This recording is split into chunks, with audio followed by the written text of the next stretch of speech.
Good morning बच्चों।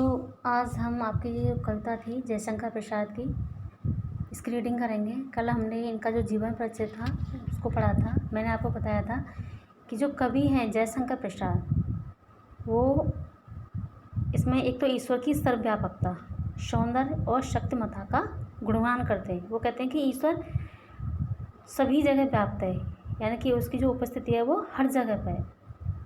ठीक है। और प्रकृति के प्रत्येक उपादान में, प्रत्येक वस्तु, प्रत्येक चीज़ में ईश्वर विद्यमान है। ठीक है। कवि को प्रकृति के प्रत्येक स्वरूप में ईश्वर का आवास दिखाई देता है, यानी चंद्रमा, जैसे चंद्रमा की किरणों में, सागर की लहरों में, तरंगों में, चंद्रमा की चांदनी में, नदियों की कलकल ध्वनि में, सब जगह ईश्वर की उपस्थिति है। संपूर्ण प्रकृति में प्रेम और सौंदर्य का रूप ही ईश्वर है, जो अपनी कृपा से समस्त प्राणियों के मनोरथ पूर्ण करते हैं। ईश्वर के प्रति पुकार सबके मन में आशा का संचार करती है। तो आइए चलो इसकी रीडिंग करते हैं। विमल इंदु की विशाल किरणें प्रकाश तेरा बता रही हैं, अनाद तेरी अनंत माया जगत को लीला दिखा रही हैं। इसमें विमल का मतलब होता है स्वच्छ, जिसमें कोई मल नहीं होता। ठीक है। निर्मल। इंदु का मतलब होता है चंद्रमा। विशाल किरणें यानी स्वच्छ और निर्मल चंद्रमा की जो विशाल किरणें हैं, प्रकाश तेरा बता रही हैं। अनाद तेरी अनंत माया, यानी जो निर्मल और स्वच्छ जो चंद्रमा है, उससे निकलने वाली जो किरण है, उससे निकलने वाला से जो प्रकाश है, वो ये बता रहा है कि अनादि तेरी अनंत माया, हे ईश्वर, हे प्रभु, तेरी जो माया है वो कैसी है? अनादि है और अनंत है। अनादि का मतलब इसका कोई प्रारंभ नहीं है, यानी इसके प्रारंभ के बारे में किसी को नहीं पता कि इसकी उत्पत्ति कैसे हुई, कहाँ से हुई, यानी ईश्वर कहाँ से आया, ईश्वर की उत्पत्ति कहाँ से हुई, इसके बारे में कोई नहीं जानता। ईश्वर की जो माया है वो कैसी है? अनादि है। और अनंत का मतलब होता है इसका कोई अंत नहीं हो। ईश्वर की माया का कोई अंत नहीं है, जगत को लीला दिखा रही है। और हे ईश्वर, हे प्रभु, तेरी जो माया है वो जगत को यानी संसार को अपनी लीलाएं दिखा रही है। एक बार इसका जो हिंदी अनुवाद एक बार और देख लो। कवि जयशंकर प्रसाद जी कहते हैं कि हे ईश्वर, स्वच्छ निर्मल चंद्रमा की दूर तक फैली हुई चांदनी आपके प्रभाव का वर्णन कर रही है। आपके अनादि स्वरूप की अनंत माया संसार को अपनी लीला दिखा रही है। अर्थात आपका स्वरूप अनंत काल से है, आपके प्रारंभ की किसी को कोई जानकारी नहीं है, और आपकी माया अर्थात प्रभाव का कोई अंत नहीं है, जो सभी लोगों को अपने प्रभाव में बांधे हुए।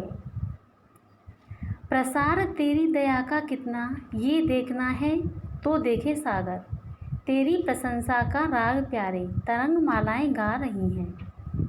प्रसार तेरी दया का कितना, इसमें जो जयशंकर प्रसाद कवि हैं वो कहते हैं कि प्रसार तेरी दया का कितना, हे प्रभु, हे ईश्वर, तेरी जो माया है, तेरे अंदर जो दया है वो बहुत, उसका जो प्रसार है यानी उसका जो फैलाव है वो बहुत विशाल है, बहुत दूर दूर तक है। अगर किसी को तेरी दया का प्रसार देखना है तो वो क्या देखे? सागर यानी समुद्र को देखे। जैसे समुद्र अनंत होता है, उसका कोई और छोर नहीं होता, बहुत विशाल होता है, उसी तरह से हे प्रभु, हे ईश्वर, तेरे अंदर जो दया है वो भी सागर की तरह गहरी है, विशाल है। तेरी प्रशंसा का राग प्यारे तरंग मालाएं गा रही हैं। हे प्रभु, तेरी प्रशंसा का, तेरा जो गुणगान है, जो प्रशंसा है, वो कौन कर रहा है? तरंग मालाएं यानी समुद्र में जो लहरें उठती हैं, तरंग मालाएं उठती हैं, उनसे जो आवाज़ आती है वो, उनको देखकर ऐसा लगता है कि वे ईश्वर का गुणगान कर रहे हों। एक बार फिर देख लीजिए इसका। इसमें जो कवि हैं वो कह रहे हैं, हे ईश्वर, आपकी दया का प्रसार कितना है यह देखने के लिए समुद्र का स्वरूप देखा जा सकता है। अर्थात आपकी दया का प्रसार अनंत समुद्र की भांति चारों ओर फैला है, तथा उस दया की प्रशंसा समुद्र में उठने वाली लहरें निरंतर कर रही हैं। ईश्वर की दया का प्रभाव सभी प्राणियों पर है और समुद्र की लहरें उसका गुणगान कर रही हैं। नीचे आ जाइए। तुम्हारा इसमें तो हो जिसे निरखना, वो देख सकता है चंद्रिका को।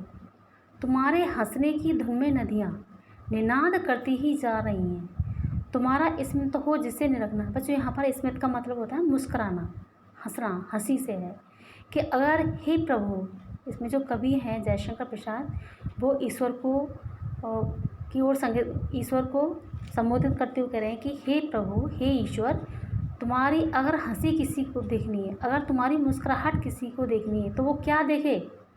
वो देख सकता है चंद्रिका को। यानी कि जब रात को चंद्रमा निकलता है, चंद्र निकलता है, उससे जो हल्की हल्की किरणें निकलती हैं, तो उनको देखकर ऐसा लगता है कि ईश्वर हंस रहा हो, ईश्वर मुस्कुरा रहा हो। ठीक है, यानी ईश्वर की हंसी की तुलना किससे करी है? चंद्रमा से निकलने वाली किरणों से, चंद्रिका से। तुम्हारे हंसने की धुन में नदियाँ निनाद करती ही जा रही हैं। यानी कि जो नदियाँ हैं वो बहती हैं और उनसे जो कलकल की आवाज़ आती है। क्यों? नदी का जब पानी, बच्चों आपने देखा होगा कि जब नदियों में जब पानी बहता है तो जो पानी बहता है उससे कलकल की आवाज़ आती है। तो उस कलकल की आवाज़ को देखकर ऐसा लगता है कि ईश्वर के हंसने की आवाज़ हो। यानी नदियों के निनाद है, निनाद का मतलब होता है ध्वनि से, ध्वनि में ईश्वर के हंसने की आवाज़ का आवाज़ हो रहा है। एक बार फिर सुन लीजिए इसका। इसमें जो कवि हैं वो कह रहे हैं कि जिसे भी ईश्वर की मधुर मुस्कान देखनी हो वह चंद्रमा की स्वच्छ चांदनी देख सकता है। अर्थात चंद्रमा की चांदनी ईश्वर की मधुर मुस्कुराहट का रूप है। हे ईश्वर, आपके हंसने के स्वरूप में ही नदियों की कल कल सुनाई देती है। अर्थात नदियों की कल कल का स्वर ईश्वर के हंसने खिलखिलाने का स्वरूप है। ठीक है, नीचे जाइए। विशाल मंदिर की यामिनी में जिसे देखना हो दीपमाला, तो तारा गण की ज्योति उसका पता अनूठा बता रही है। विशाल मंदिर की यामिनी में, बच्चों यहाँ पर यामिनी का मतलब रात्रि होता है, जैसा कि आप जानते होंगे। जिसे देखना हो दीपमाला, यानी कि इसमें जो कवि हैं वो एक तरह से कह रहे हैं कि जैसे एक मंदिर होता है और उसमें दीपक रखे रहते हैं, तो रात्रि के समय जब मंदिर को हम देखते हैं तो उसमें जो दीपक जलते हैं वो ऐसा लगता है कि दीपों की लड़ी जल रही, बहुत सुंदर दिखाई देता है। तो उसी तरह से जो कवि है वो कह रहा है कि रात्रि के समय अगर किसी को ईश्वर के दर्शन करने हैं, यानी कि अंधेरे में अगर ईश्वर के दर्शन करने हैं, तो कहाँ देखें? आकाश की तरफ। यानी आकाश को देखकर ऐसा लगता है कि ये जो आकाश है, ठीक है, ये एक मंदिर है और उसमें जो तारागण है, इसमें जो तारे निकल रहे हैं, उनकी जो उनसे जो ज्योति निकल रही है, उसको देखकर ऐसा लगता है कि उस मंदिर में दीपकों की लड़ी रखी जल रही हो। ठीक है, तो उसके अंदर हमें काय दर्शन होते हैं? ईश्वर के, ईश्वर का आवास होता है। एक बार फिर इसका अर्थ देख लीजिए।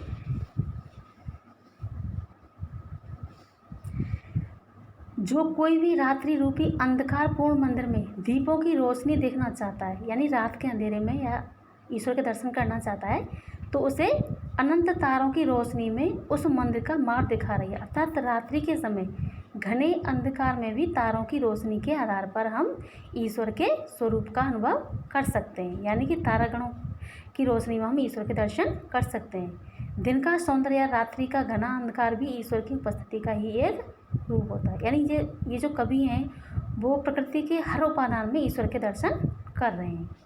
ठीक है, नीचे जाइए। प्रभु प्रेममय प्रकाश तुम हो, प्रकृति पद्मिनी के अंशुमाली, असीम उपवन के तुम हो माली, धरा बराबर बता रही है। इसमें ये जो कवि है जयशंकर प्रसाद वो करें कि हे प्रभु प्रेममय प्रकाश तुम हो, यानी कि इस पृथ्वी पर जो प्रेममय प्रकाश है वो तुम ही हो, यानी तुम ही प्रेम का प्रकाश फैलाते हो। प्रकृति पद्मिनी के अंशुमाली, यानी प्रकृति रूपी जो पद्मिनी है, पद्मिनी का मतलब जो कमलनी है, अंशुमाली का मतलब होता है सूर्य। ठीक है, तो वो उसके जो माली है वो कौन है? सूर्य है। ठीक है, क्योंकि सूर्य से ही जो उजाला और जो प्रकाश मिलता है प्रकृति को, कहाँ से मिलता है? सूर्य से मिलता है। असीम उपवन के तुम हो माली, यानी धरा बराबर बता रही है। ये जो धरती है, धरा का मतलब होता है धरती, धरती ये बता रही है कि तुम असीम उपवन, असीम का मतलब होता है जिसकी कोई सीमा नहीं है, ऐसे बगीचे के तुम माली हो। एक बार इसका दोबारा से देख लीजिए। कवि कह रहा है कि हे ईश्वर, आप संपूर्ण प्रकृति में व्याप्त रहने वाले प्रेममय प्रकाश का आधार हैं। इस प्रकृति रूपी पद्मिनी के चमकते हुए सूर्य हैं, अर्थात यह संपूर्ण प्रकृति आपके प्रकाश से ही प्रकाशित है। आप इस अनंत सृष्टि रूपी बगीचे के माली हो, यानी स्वामी हो। आपके बिना इस सृष्टि का कुछ भी नहीं हो सकता है। ऐसा ये कौन बता रहा है? धरा या पृथ्वी बता रही है। ठीक है। जो तेरी होवे दया दया निधि, तो पूर्ण होते ही हैं मनोरथ। सभी ये कहते हैं पुकार करके, यही तो आशा दिला रही है। इसमें कवि कह रहे हैं कि जो तेरी होवे दया निधि। बच्चों यहाँ पर दया निधि का मतलब होता है दया निधि। दया निधि का मतलब होता है दया की खान या दया का खजाना। ठीक है। हे दया के खजाने, हे दया निधि, अगर तेरी किसी प्राणी पर दया हो जाए तो क्या होता है? तो पूर्ण होते हैं मनोरथ। बच्चों यहाँ पर मनोरथ का मतलब होता है जो हमारे मन की अभिलाषाएं हैं, जो हमारी इच्छाएं। अगर इसमें जो कवि है वो कह रहा है कि अगर ईश्वर की दया किसी प्राणी पर हो जाए तो उस प्राणी के सभी मनोरथ, सभी अभिलाषाएं, सभी इच्छाएं क्या हो जाती हैं?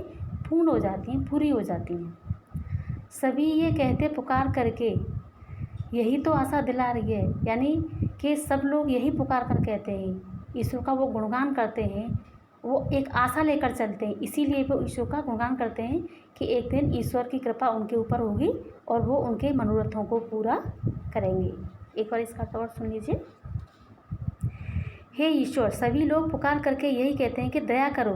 यही पुकार लोगों के मन में आपके प्रति आशा उत्पन्न कर रही है।